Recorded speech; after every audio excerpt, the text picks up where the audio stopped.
for watching. I'm Margot Kinberg, and this is In the Spotlight, a closer look at a crime novel. Crime stories that have a touch of adventure in them can build suspense and keep the reader's interest, especially if the setting is a place you're not particularly familiar with. Let's take a look at how that works today and turn the spotlight on Christoffer Petersen's novella Katabatic.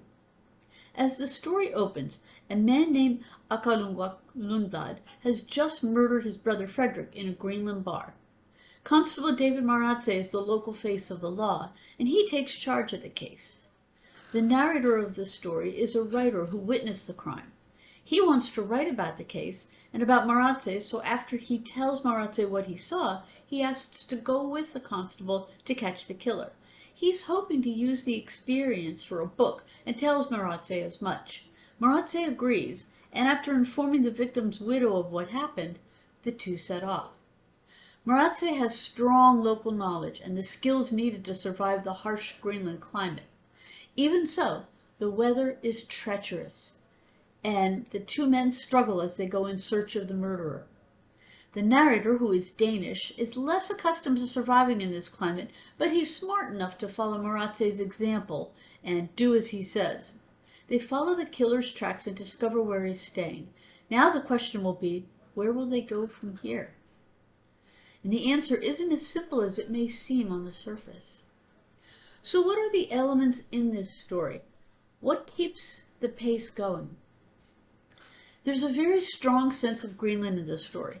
The unforgiving weather, the cultural setting, and more give the reader a real feeling for the place. And the local culture plays a role in how the story develops. Since the narrator is an outsider, we get an interesting perspective too on the culture and its customs, including the language. The story also has touches of adventure, as I mentioned, as Maratze and the narrator make their way through the terrible weather on their search.